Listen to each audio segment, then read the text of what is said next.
The sun cast long shadows across the dusty streets of Willow Creek, Colorado, as Hannah Crawford clutched her children's hands tightly, her heart heavy with the weight of rejection. The year was 1879, and she had traveled over 300 miles with her 3 young sons after her husband's death, only to be turned away by her late husband's brother with cruel words that still echoed in her mind. "We don't have room for a woman with 3 mouths to feed," he had said, not even inviting them inside despite the journey they had made. Thomas made his choice when he left to seek his fortune. His debts aren't our burden. Now Hannah stood in the center of a town she didn't know, with only $20 to her name and 3 exhausted boys looking to her for answers she didn't have. 8-year-old James, 6-year-old Samuel, and 4-year-old William stared up at her with tired eyes, their clothes dusty from travel, their stomachs empty since morning. "Mama, where will we sleep tonight?" James asked, his voice small but determined to be brave. Hannah swallowed the lump in her throat. "We'll find a place, darling. God provides for those in need." But as she looked around at the unfamiliar faces passing by, none meeting her eyes, her faith wavered. She had sold nearly everything to make this journey, believing family would welcome them. Now, as the afternoon waned, she felt more alone than the day she had buried her husband. The stagecoach that had brought them to Willow Creek had already departed. Hannah guided her boys to a wooden bench outside the general store, instructing them to sit while she gathered her thoughts. She smoothed her travel-worn dress, adjusted her bonnet, and tried to appear more composed than she felt. "You folks look like you could use some help," a deep voice said from behind her. Hannah turned to find a tall man in a worn leather vest and dusty hat watching her with concerned eyes. His face was tanned from years under the sun, with lines around his eyes that spoke of both laughter and hardship.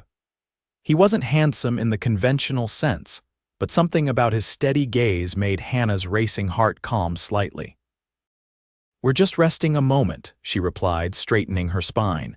Pride was one of the few possessions she had left.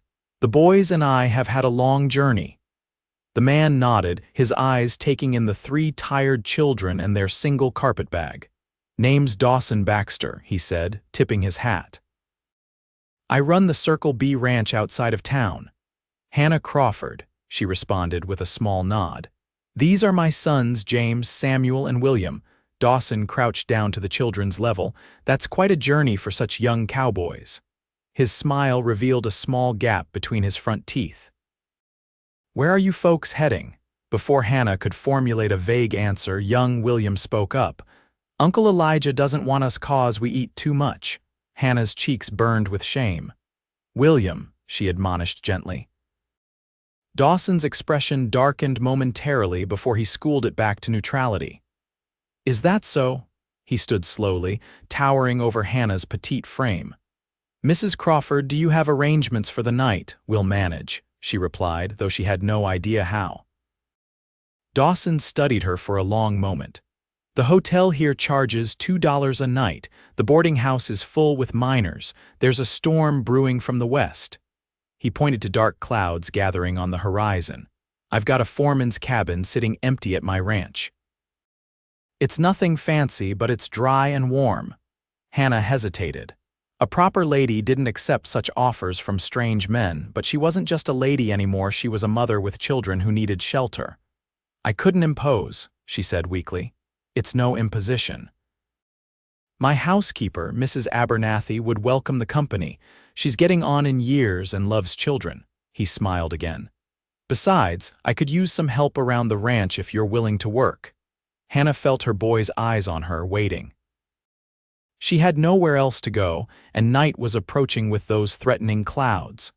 This man seemed decent enough, and the mention of a housekeeper provided a measure of propriety. "Very well, Mr. Baxter. We accept your kind offer, at least for tonight." Dawson nodded as if he'd expected no other answer.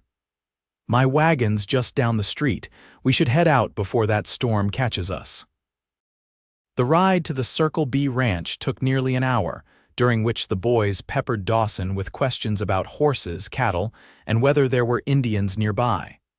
Hannah noticed how patient he was with their inquiries, answering each one thoughtfully. "Are you married, Mr. Baxter?" Samuel asked innocently. "Samuel?" Hannah gasped. Dawson chuckled. "It's all right, Mrs. Crawford. No, young man, I'm not married. Never found the time, I suppose."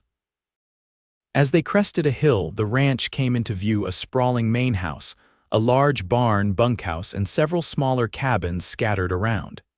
Cattle dotted the pastures, and horses grazed in a nearby corral. It was larger than Hannah had expected. "This is all yours?" she asked, unable to hide her surprise. "Built it from nothing," Dawson replied with modest pride. "Started with 10 acres and 3 skinny cows 15 years ago. Now I've got 8,000 acres and 500 head of cattle." They pulled up to a neat cabin set a short distance from the main house. It was small but well-maintained, with curtains in the windows and a small porch. "This is the foreman's cabin," Dawson explained. "My last foreman moved on 6 months ago, and I haven't found the right replacement yet. It's yours for as long as you need it." Inside, the cabin was simple but clean, a main room with a stove, table, and chairs, and 2 small bedrooms. Mrs. Abernathy, a stout woman with silver hair and kind eyes, had apparently been informed of their arrival, as a pot of stew bubbled on the stove and fresh bread sat cooling on the table. "You poor dears must be famished," she clucked, already ladling stew into bowls for the boys. "Eat up now. Growing boys need their strength." As the children ate ravenously, Hannah turned to Dawson. "Mr. Baxter, I can't thank you enough, but I need to be clear. We won't be charity cases. I'll work to pay our way." Dawson nodded approvingly. "I expected nothing less, Mrs. Crawford. We can discuss terms tomorrow. For now, get some rest." After he left, Mrs. Abernathy helped Hannah settle the boys into one bedroom with a large bed they could share. The older woman chatted as she worked, filling Hannah in on the ranch. "Mr. Baxter's a good man," she said quietly as they made up Hannah's bed in the second room. "Works harder than any 2 men. This ranch is his life." "He's been very kind," Hannah acknowledged. "Kind, yes, but don't mistake it for weakness. He's fair but expects honest work. This ranch runs like clockwork because of it." Mrs. Abernathy paused. "If you don't mind my asking, what happened to your husband?" Hannah smoothed the quilt with trembling hands. "Pneumonia last winter. Thomas worked at a lumber mill in Pennsylvania. We had a good life, but when he passed, there were debts I didn't know about. The house, everything had to be sold." Mrs. Abernathy patted her hand. "Well, you're here now, and if you ask me, the good Lord has a way of putting us where we need to be, even when we can't see it ourselves." After the older woman left, Hannah sat on the edge of the bed, finally allowing herself a moment to release the tears she'd been holding back for her children's sake. She cried for Thomas, for the rejection they'd faced, for the uncertainty ahead. When her tears were spent, she washed her face, said her prayers, and slipped into the first real bed she'd had in weeks, listening to the storm that had indeed arrived, rattling the windows as rain pounded the roof. The next morning, Hannah woke before dawn, determined to prove her worth. She dressed quickly and found the boys still sleeping soundly. In the main room, she was surprised to find Dawson sitting at the table, a cup of coffee in his hand. "You're up early," he commented, rising when she entered. "I wanted to get started," she replied. "What would you like me to do first?" Dawson smiled. "Coffee." He poured her a cup without waiting for an answer. "Mrs. Abernathy usually handles the cooking for the ranch hands. There are 12 men in the bunkhouse, plus me and the occasional visitor. She could use help with that, the cleaning and the laundry." "It's a lot for a woman her age," Hannah nodded. "I'm a good cook and I don't mind hard work." "There's something else," Dawson said, his expression turning serious. "The school teacher left town 2 months ago to get married. The children here have been without lessons since." "Your oldest boy mentioned you were a teacher before you married." Hannah's eyes widened. "Yes, I taught for 3 years in Philadelphia. Would you consider teaching here?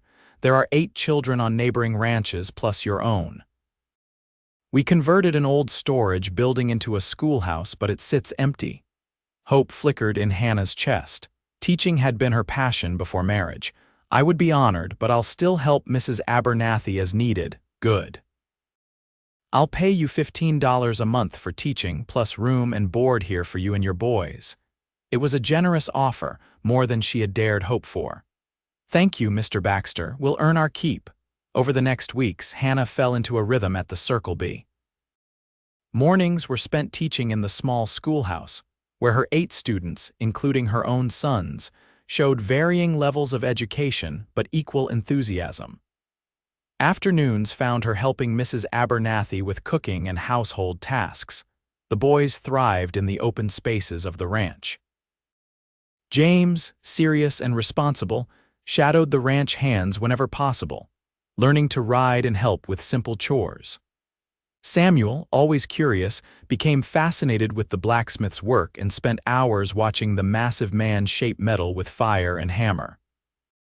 William, the baby, followed Dawson like a puppy whenever the rancher was near, peppering him with endless questions that Dawson answered with remarkable patience. Hannah found herself watching Dawson when he didn't notice. She observed how he treated his men with respect, how he worked alongside them rather than just giving orders. She noticed his gentleness with animals, his quiet competence in everything he did. And sometimes, she caught him watching her too, quickly looking away when their eyes met.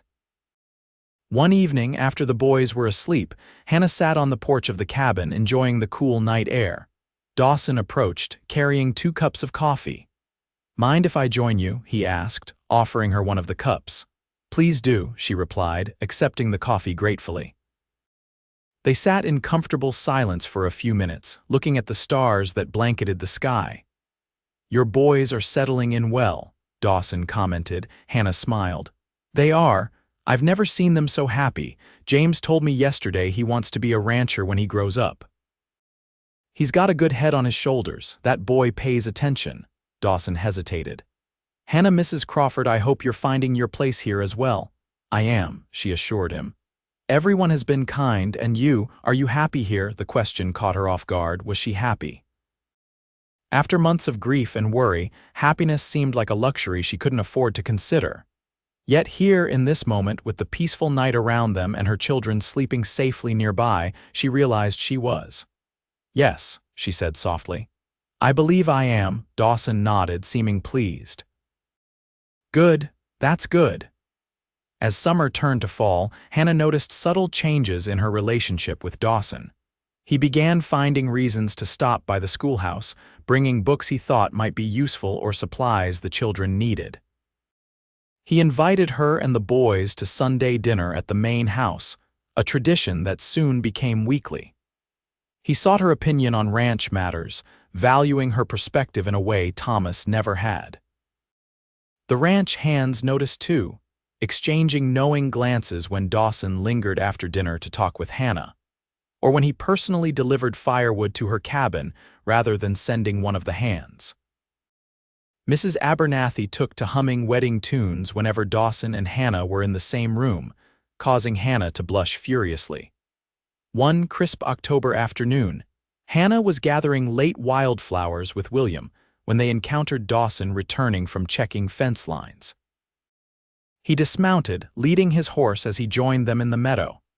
"These are for Mama's table," William explained seriously, showing Dawson his small bouquet. "Fine choices," Dawson replied, equally serious.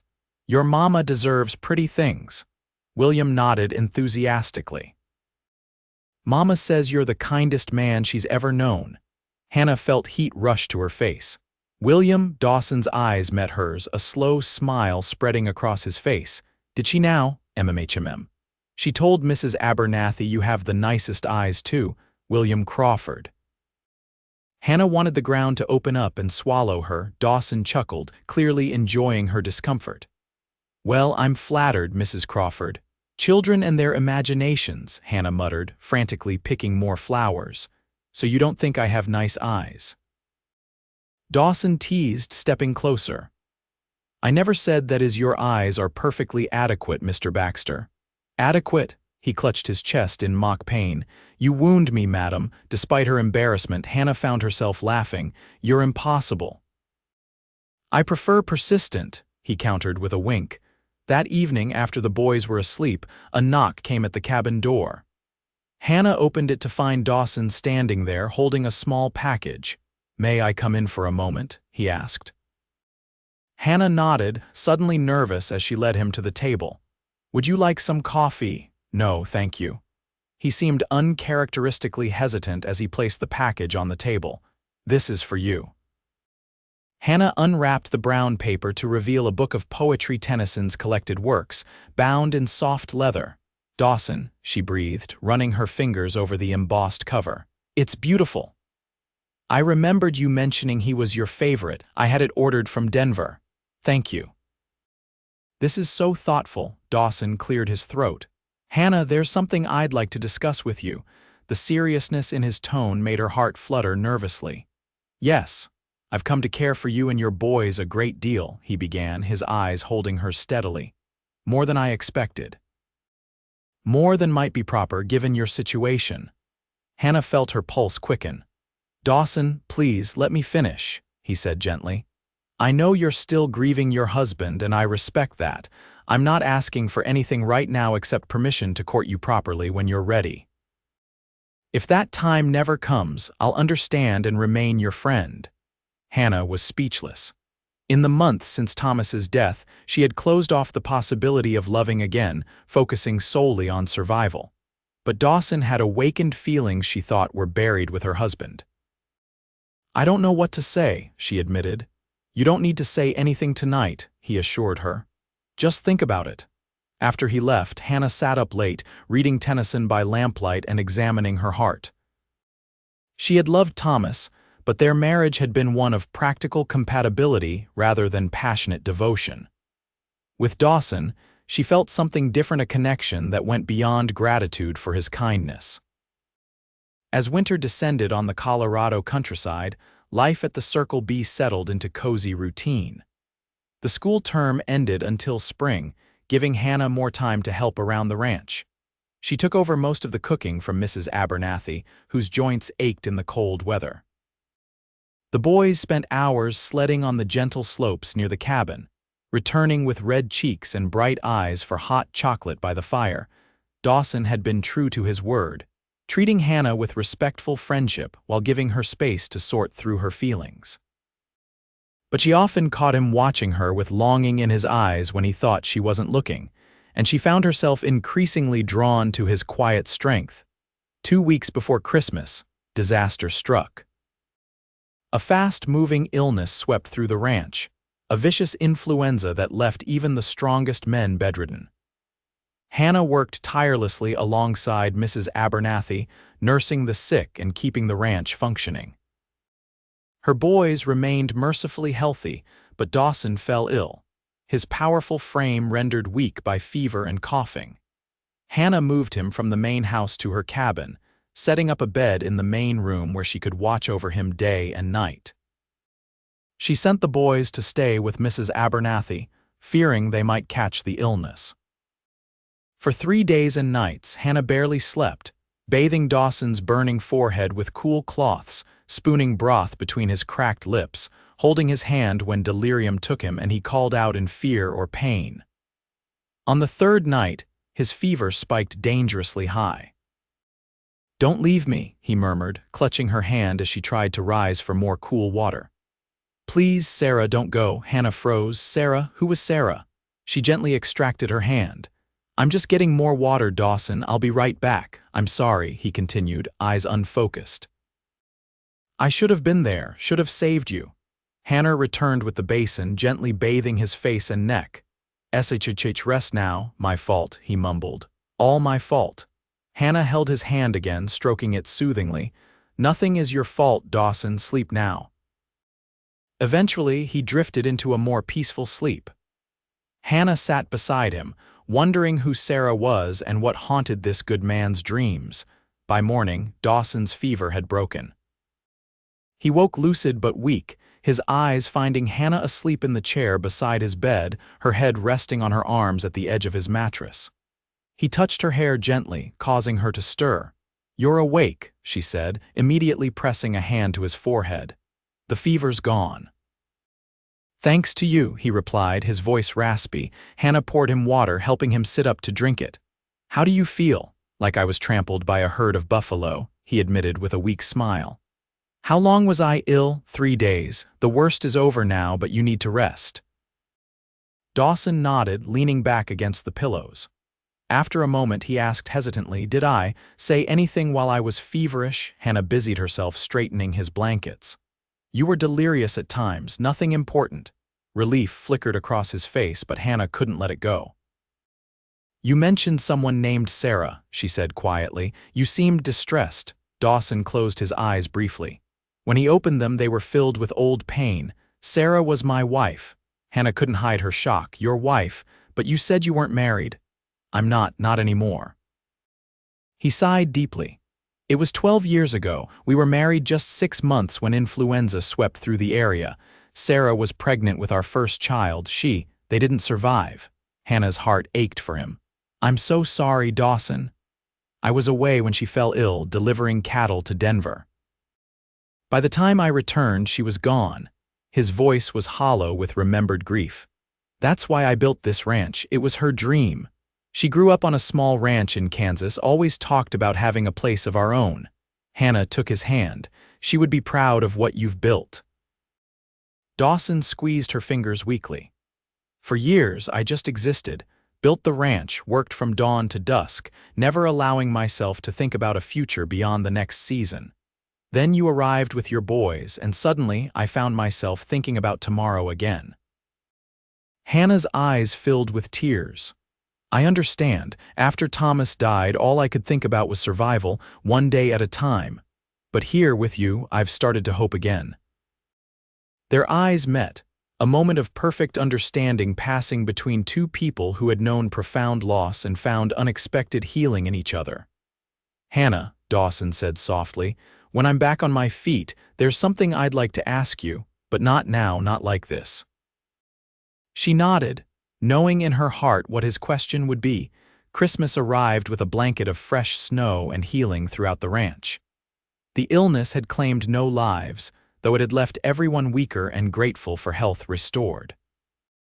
Hannah and the boys decorated their cabin with pine boughs and paper chains, preparing for their first Christmas without Thomas, but surrounded by their new community. On Christmas Eve, Dawson invited everyone ranch hands, neighboring families, and of course Hannah and her sons to the main house for a celebration. The large living room gleamed with candlelight. A massive pine tree stood decorated in one corner, and tables groaned under the weight of food prepared by Hannah and Mrs. Abernathy. After dinner, gifts were exchanged. The boys received hand-carved wooden animals from the ranch's foreman, knitted scarves from Mrs. Abernathy, and from Dawson their own small saddles. Really? James asked, eyes wide with disbelief. Our own. Every cowboy needs a proper saddle, Dawson replied with a grin. And I've got 3 ponies in the corral that need riding. The boys whooped with joy, hugging Dawson fiercely around the waist. For Hannah, Dawson had a small box, which he presented to her privately as the festivities wound down and the boys played with other children by the fire. Merry Christmas, he said, watching nervously as she opened it. Inside was a delicate silver locket on a fine chain. Hannah opened it to find a tiny painted portrait of her 3 sons on one side, the other side empty. It's beautiful, she whispered. The other side is for whatever future holds, Dawson explained. I hoped. Hannah touched his cheek gently. It's perfect, thank you. As guests began departing and the boys dozed by the fire, Dawson took Hannah's hand. Would you walk with me a moment? He led her to the porch where the night was clear and cold, stars brilliant against the black sky. Fresh snow sparkled in the moonlight, the world hushed and beautiful. I've been waiting to get my strength back, Dawson began, his breath visible in the cold air. Wanted to do this properly. Hannah's heart quickened as he took both her hands in his. Hannah Crawford, when you arrived in Willow Creek last summer, I knew you were special. You were tired and afraid, but so brave for your boys. I admired you from that first moment. His voice was steady but filled with emotion. These past months, watching you build a new life here, seeing your strength and kindness, I've fallen completely in love with you." Hannah's eyes filled with tears as Dawson continued. "I know it hasn't been long since you lost Thomas, and if you need more time, I understand. But I want you to know that I love your boys as if they were my own. I want to be a father to them, a husband to you. I want us to be a family." He released one of her hands to reach into his pocket, pulling out a simple gold band. "This was my mother's. I'd be honored if you'd wear it as my wife." Hannah looked at the man before her, this strong, kind man who had opened his home and heart to her family when they had nowhere else to go. She thought of Thomas, knowing he would want her and the boys to be happy, to be loved. "When I came here," she said softly, "I was broken, lost. You gave us shelter, yes, but more than that, you gave us hope." She touched his face tenderly. "I love you, Dawson Baxter. I would be proud to be your wife." His face lit with joy as he slipped the ring onto her finger. It fit perfectly, as if it had been made for her. Dawson pulled her gently into his arms, his lips finding hers in a kiss that promised a lifetime of love and protection. When they finally parted, Hannah rested her head against his chest, listening to the strong, steady beat of his heart. "When should we tell the boys?" she asked. "Tomorrow morning. It would be a fine Christmas gift, don't you think?" Hannah nodded, imagining their excitement. "They already love you so much." Dawson held her close, his chin resting on top of her head. "From the moment you arrived, exhausted and afraid, all I wanted was for you to feel safe. I remember telling you, you're home now. I meant it then, but I didn't know how much I needed you to make this place truly feel like home to me." They were married on New Year's Day, 1880, in the ranch's main house, with Hannah's sons standing proudly beside them and the entire community in attendance. Hannah wore a new blue dress that Mrs. Abernathy had helped her make, and carried winter evergreens tied with white ribbon. James, Samuel, and William each solemnly presented their mother and new father with rings they had helped the blacksmith fashion from horseshoe nails crude, but heartfelt symbols of their new family bond. Spring brought new life to the ranch calves in the pastures, foals in the corral, and the news that Hannah was expecting a child in the fall. The boys were ecstatic at the prospect of a new brother or sister, and Dawson walked around with a permanent smile that his ranch hands mercilessly teased him about. One warm evening in May, Hannah sat on the porch of the main house, their house now, watching her sons play with the ranch dogs in the yard. Dawson joined her, settling into the chair beside hers and taking her hand. "Happy?"